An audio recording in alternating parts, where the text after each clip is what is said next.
নবী সাল্লাল্লাহু আলাইহি সাল্লাম বলছেন 23 বছরে উম্মত আমি একটা বিষয়ের জন্য তুমি কারো কাছে যাইতে হবে এমন কিছু আমি রেখে যাই নাই। ওয়াল্লিমুকুম কুল্লা শাই, আমি সব শিখাবো, সব বলে গেলাম। তারাকতুকুম আলাল বাইদা লাইলুহা কানাহারিহা।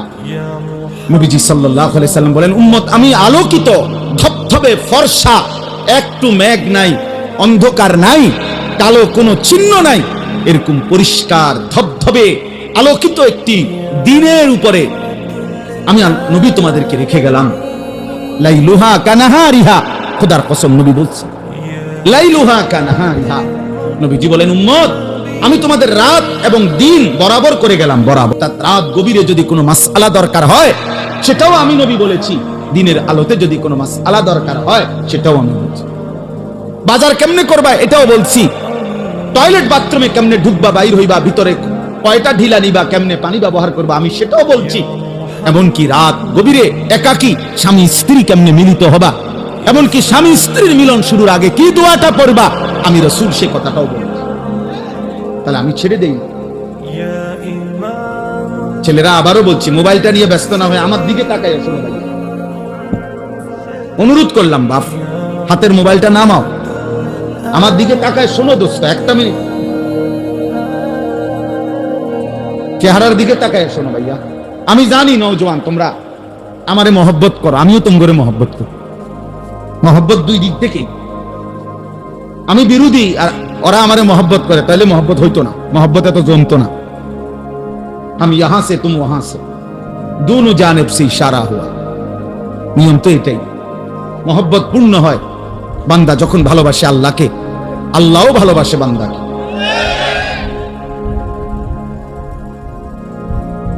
তাহলে ঠিক এরকম আমরা আমাদের ছেলেদেরকে মহব্বত করি। এই কিশোর এই নওজোয়ান এরা আমাদের। আমি আজকে আমার মাদ্রাসায় বলছি আমার ছেলে নাজেরা পড়ে, তো নাজেরা এবং হেফজখানার ছাত্রদেরকে আমি আজকে জোহরের পরে আমার মাদ্রাসায় নসিহত করছি। তাই বলছি তোমরা দেখো সাফওয়ান আমার ছেলে, ও যেমন আমার সন্তান খোদার কসম, বাকি ছেলেগুলো তোমরাও আমারই সন্তান। তাহলে তোমাদের বয়সী যদি আমার ছোট ভাই আছে তো সে যেমন আমার ভাই, তুমিও আমার। 14 বছর বয়সী আমার ছেলে আছে, তো যার বয়স 14 অথবা তার নিচে সে আমারই সন্তান। আমরা আমাদের সন্তানের পরিবর্তনের আশা করতেছি। গতকালকেও আপনার পত্রিকায় আমি লম্বা সময় পড়ছি, পত্রিকায় আসছে শরীয়তপুর একটা জেলায় রিপোর্ট দিছে 8 মাসে মোট 26টি খুন। তো ওইখানে আইন শৃঙ্খলা রক্ষাকারী বাহিনী সহ ওই জেলার বিবেকবান মানুষরা আলোচনায় বসছে যে এইভাবে নৃশংস খুন একটি জেলা এমন হচ্ছে কেন।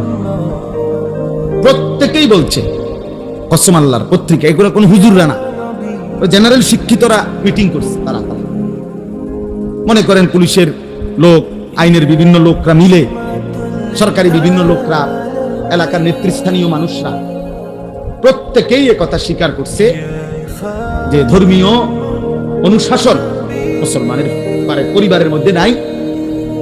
চারিত্রিক অবক্ষয়, যত্রতত্র মোবাইল ইন্টারনেট সহ প্রত্যেকে নিজ নিজ সন্তানকে তার হাতে ছেড়ে দিছে যে বাবা তোমার মতো তুমি বড় হও, তোমার যখন যেটা ভাল লাগে, তোমার যেটা পছন্দ তুমি তোমার মতো বড় হও। এই তোমার মতো বড় হইতে গিয়ে নিজের মতো করে ছেলে বাবা কেন তাকে প্রতিদিন মোবাইল দেখতে নিষেধ করে কেন? এজন্য সে আগে ছুরি অর্ডার দিয়া কিনাইছে, এরপরে কোন জায়গাতে ঘাই দিলে সাথে সাথে মারা যায় ওইটা আবার প্রশিক্ষণ নিছে ইন্টারনেটের মাধ্যমে। এরপরে বাবারে আপন সন্তান 1 মিনিটের ভিতরে ওই ঠিক ওই পয়েন্টে ছুরি দিয়া ঘাই দিয়া হত্যা করছে। শুনেন নাই? বাংলাদেশে আপন সন্তান, ওই দেখেন ওই অপদার্থরে দেখেন, ওই দেখেন কতটুকু বাচ্চা দেখছেন, ওরে দেখেন, বাচ্চাটারে দেখেন, তার মোবাইলটারে দেখেন। অসভ্যতা কাকে বলে দেখেন, ওর সাইজের চাইতে ওর মোবাইল বড়।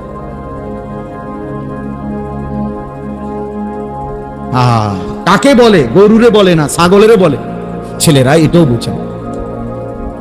টোটালি কাজ করে না ব্রেন,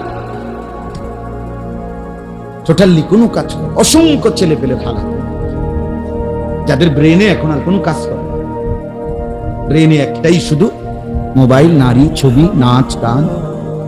এই নজর মানে এই চোখ একটি অঙ্গ শরীরের, এই একটি অঙ্গ দিয়ে সে চোখ এই পরিমাণ গুনাহ করতেছে সে, আহা বাকি অঙ্গের গুলো আর হিসাব করা লাগবে না, ওইটাই সারা। জাহান্নামের জন্য তার চোখের গুনাহগুলোই যথেষ্ট। আর যে হাত, পাও, অঙ্গ প্রত্যঙ্গ, লজ্জাস্থান, সেগুলি লাগবে না। এর হিসাব করে আমি কি, এগুলো হিসাব করে আপনি কি করবেন? তো এই জন্য বললাম, আমি প্রথম কথা হলো এটা, প্রত্যেক আমল আল্লাহর কাছে কবুল হওয়ার জন্য, আল্লাহর জন্য হওয়া, ইখলাস, নবীজি সাল্লাল্লাহু আলাইহি সাল্লামের সুন্নাত মোতাবেক হওয়া। এই জন্য রাসূল সৈনিক লেখাতে আমি এটা বলছি, রাসূলুল্লাহ সাল্লাল্লাহু আলাইহি সাল্লামের সৈনিক নামে যদি যুব সংগঠন একজন সদস্য যদি থাকো ভাই, মনে রাখবা চেহারায় চুল যার বেঈমানের মতো, অথচ যদি তুমি হও এই সংগঠনের সদস্য, তুমি রাসূলের দুশমন। আজকের সারাদিনে এই সংগঠনের যেই সদস্য ফজরের নামাজ থেকে এশার নামাজ পড়ো নাই, আমি অন্যরে বললাম না, আয়োজক যারা, যাদের নামে এই সংগঠন, তোমাদের মধ্যে যারা ফজর থেকে এশার নামাজ পড়ো নাই, তুমি রাসূলের দুশমন, তুমি আল্লাহর দুশমন, তুমি রাসূল সৈনিক। মস্কারি করলে হতো না, মস্কারি হতো না। রাসূল সৈনিক আইসা 1450 বছর পরে রাসূলের সৈনিক হবে বেনামাজি, রাসূলের সৈনিক হবে মোবাইলে নারী ছবি দেখা, রাসূলের সৈনিক সারা রাত উলঙ্গ ছবি দেখবে, হালাল হারামের কোনো পার্থক্য নাই, আখিরাতের কোনো ফিকির নাই, সে রাসূল সৈনিক নয়, সে রাসূলের দুশমন। সে রাসূল সৈনিক যারা ছিলেন প্রথম, আবু বকর, ওমর, উসমান, আলী, সেই সাহাবাদের সাথে তুমি তোমারে মিলাও। জন্য প্রথম দায়িত্ব নিজের তরবিয়ত, নিজেদের তরবিয়ত। এটা দেখাই দিলাম বেটা, একটা সম্মেলন কইরা বিরাট মানুষ হইছে রে, মানুষ হইছে তো মানুষ হইছে, অতএব কবর রাজাব সবার মাপ, ঠিক না? এই সংগঠনের সকলের কবর রাজাব মাপ, তো কারণ মানুষ হইছে, তো মানুষ তো হইছে, মানুষ হইলে কবর রাজাব মাপ। তাই আখলাক চাই, ঈমান চাই, তাকওয়া চাই, গুনাহমুক্ত জীবন চাই। রাসূলুল্লাহ সাল্লাল্লাহু আলাইহি সাল্লামের সুন্নাতের উপরে আমরা উঠতে হবে, এটাই আমাদের সোজা কথা। আমরা কওমি মাদ্রাসার যারা সোজা কথা, আমরাও কেউ যদি বলে ওয়াহাবি, কেউ যদি বলে খারিজি, কেউ যদি বলে নবীর দুশমন, অসুবিধা নেই। আরো যদি কোনো শব্দ লাগে তুমি আমারতে নিও, গাল লেভেল লেগে যদি আরো কিছু লাগে আরো নিও, অসুবিধা নাই, কোনো সমস্যা নাই। কিন্তু এই কথার দাবি থেকে আমরা সরব। আমাদের সাফ ছোট্ট কথা, আমরা জশ্নে জুলুসের প্রমাণ রাসূলুল্লাহ সাল্লাল্লাহু আলাইহি ওয়াসাল্লাম সাহাবায়ে কেরাম করছেন, এটার থেকে চাই।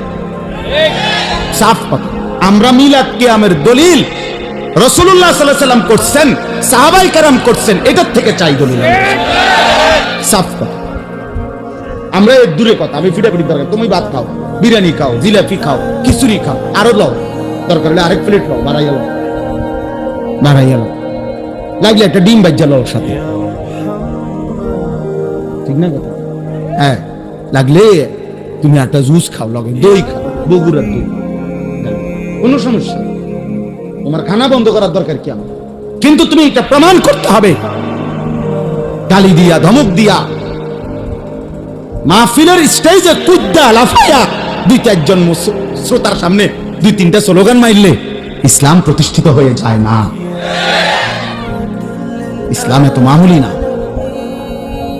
1450 বছরে সারা পৃথিবীতে কালেমা এইভাবে প্রচার হয় না, স্লোগান দিয়া দেয়া না, কলিজা দিয়া, এক সুন্নাত দিয়ে, চোখের পানি দিয়ে। আমি সেদিনও একজনকে বলছিলাম যে ভাই বলেন, এক দরবারের একজন অনুসারীকে বলছিলাম যে চোখের পানি দিয়ে আপনাদের দরবারে মুরিদ হইছে কয়জন, আর চিৎকারে মুরিদ হইছে কয়জন? আপনি বলেন, আপনি বলেন যে আমাদের মুরিদ যদি হয় 10,000, এর মধ্যে 5,000 হইছে চোখের পানিতে, 5,000 হইছে চিৎকার চেঁচামি হুঙ্কারে। না না, চোখের আল্লাহওয়ালাদের চোখের পানি দেখে, চোখের পানি দেখে মানুষের দিল নরম, মানুষের দিল নরম হয়েছে। শক্ত পাষাণ যুবক বদলে গেছে যে হায়, এক আলেমে দিন তো আমার জন্য কাঁদতেছে। নবীজি সাল্লাল্লাহু আলাইহি সাল্লাম বলছে ওয়া আনা আখিযুন বিহুজাসিকুম, নবীজি বলছেন উম্মত, হাত দিয়ে ধরেছিলাম ফিরাইতে জাহান্নাম থেকে, আমার বহু উম্মত হাত ছেড়ে দিছে, কাঁধে হাত দিছিলাম জাহান্নাম থেকে বাঁচাইতে, কাঁধের থেকেও হাত নামায় দিছে। ওয়া আনা আখিযুন বিহুজাসিকুম, নবীজি বলছে শেষ পর্যন্ত আমি চেয়েছি উম্মত কোমরে জড়াইয়া ধরে হলেও আমার একটা একটা উম্মতকে জাহান্নাম থেকে বাঁচাতে, কোমরে জড়িয়ে ধরে, কোমরে, কারণ কোমরে ধরে জড়াইয়া ধরলে এই বাঁধন ছুটা একটু কষ্টকর, কঠিন না? হাত দিয়ে ধরলাম আমি, তো টান দিয়ে ছেড়ে লেলো, কাঁধে হাত দিলাম, ছেড়েন মিয়া, কিন্তু আমি যদি ওনারে জড়াইয়া ধরি শক্ত করে, এইবার তো ছুটাটা কি একটু কঠিন কিনা? নবী বলছেন আমি চেয়েছি আমার একটা একটা উম্মতকে এভাবে জড়িয়ে ধরে হলেও জাহান্নাম থেকে বাঁচা। আল্লাহ বলছে ওয়া কুনতুম আলা শাফা হুফরাতিম মিনান নার ফাআনকাযাকুম মিনহা, কোরআন শরীফে আছে। আল্লাহ বলছে বান্দা, আল্লাহর নাফরমানি, শিরিক, কুফর, মূর্তি পূজা, জিনা, ব্যভিচার, চুরি, ডাকাতি, হত্যা, খুন, লুণ্ঠন, এই নাফরমানি করতে করতে করতে করতে তোমরা জাহান্নামের একদম কিনারে এরকম পাশে চলে আসছিলা। শাফা হুফরাতিম মিনান নার, জাহান্নামের এরকম পাশে, মানে আর এরপরের ধাক্কা লাগলে পড়ে যাবে, এরপরের ধাক্কা লাগলে কি হবে? আল্লাহ তাআলা বলে ঠিক এই জায়গা থেকে আমি এক বন্ধু পাঠায়া, আমার বন্ধুর চোখের পানি দিয়ে, আমি এক কোরআন পাঠিয়ে, আমি আল্লাহ এই পার থেকে ধরে ধরে জাহান্নাম থেকে বাঁচায় দিলাম, জাহান্নাম থেকে এভাবে বাঁচাইছে, এভাবে ফিরাইছেন নবী। আল্লাহ পাকের দয়া, আল্লাহ পাকের, তাইলে বলে এজন্য প্রিয় নওজোয়ান, ইসলামের আলোয় আসো, রাসূলুল্লাহ সাল্লাল্লাহু আলাইহি ওয়াসাল্লামের ভালোবাসা, সত্যিকার ভালোবাসার প্রমাণ করো। চুল, চেহারা, লেবাস, পোশাক, আচার আচরণ, আদব, আখলাক, ঘর বাহির, রাত দিন, সকাল দুপুর, একাকী প্রকাশ্য, ঘরে বাজারে, ব্যবসায়, দেশে, সর্বত্র সুন্নাত প্রমাণ করতে হবে। নবী সাল্লাল্লাহু আলাইহি ওয়াসাল্লামের তরিকা ঘাটতি করার সুযোগ। যদি বলেন হুজুর আমনের মধ্যে অনেক কমতি আছে, আমার জন্য তুমি দোয়া করো যেন আল্লাহ আমার কমতিটাও পূরণ করে দেন। আমিও চেষ্টা করতেছি, আমি তো বলি নাই যে ভাই আমি এই মাত্র জান্নাত থেকে আসছি, আপনারা যারা যারা যাওই না আসেন, আমি জান্নাত থেকে আসছি বলছি, আমি বলছি ক্যান্টনমেন্টে আসছি, বলছি না আমি এখন, আমি ক্যান্টনমেন্টে আইছি, জ্যাম ভাঙ্গে আইছি। তাইলে হিসাব দিয়ে আপনাকেও যেতে হবে, হিসাব দিয়ে আমারও যেতে হবে, হিসাব দিতে হবে না? তাইলে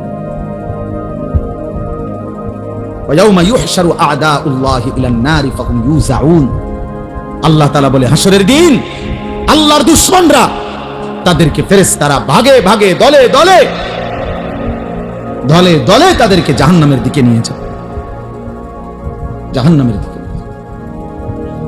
খুযুহু ফাগুল্লু সুম্মাল জাহিমা সাল্লু, কোরআনুল কারীমে আল্লাহ বলছে হাসরের ময়দানে আল্লাহ ফেরেশতাদেরকে বলবে নাফরমান একটা একটা বান্দাকে ধর, আর ধরে তারে শক্ত রশি দিয়া বেঁধে ফেল, ফাগুল্লুহু, বান্দে বেঈমানের বান্দে, আল্লাহ বলবে সুম্মাল জাহিমা সাল্লু, এই ফেরেশতা বান দিয়া লাথি দিয়া, একটা লাথি দিয়া তারে জাহান্নামে ফেল, মার লাথি, মার মার লাথি, এমন জোরে লাথি দিবি হাসরের থেকে যেন জাহান্নামে গিয়া পড়ে। কোরআন শরীফে সুম্মাল জাহিমা সাল্লু,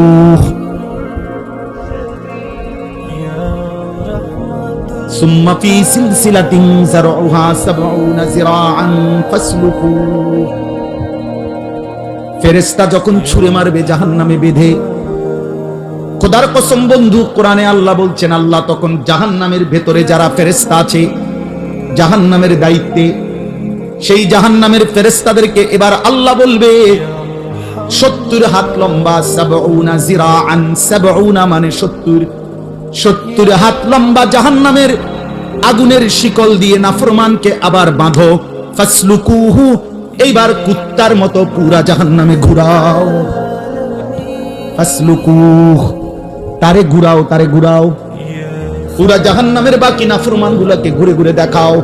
এটা সুদখোর, এটা ঘুষখোর, এটা জিনাখোর, এটা বেবিচার করত, এটা বেপর্দা নারী, এটা বেহায়া নারী, এটা মদখোর, গাঁজাখোর, এটা জুয়া খেলতো, এটা নেশাখোর, গাঁজাখোর, এটা ফুট্টাখোর, বাবাখোর। ফাসলুকু,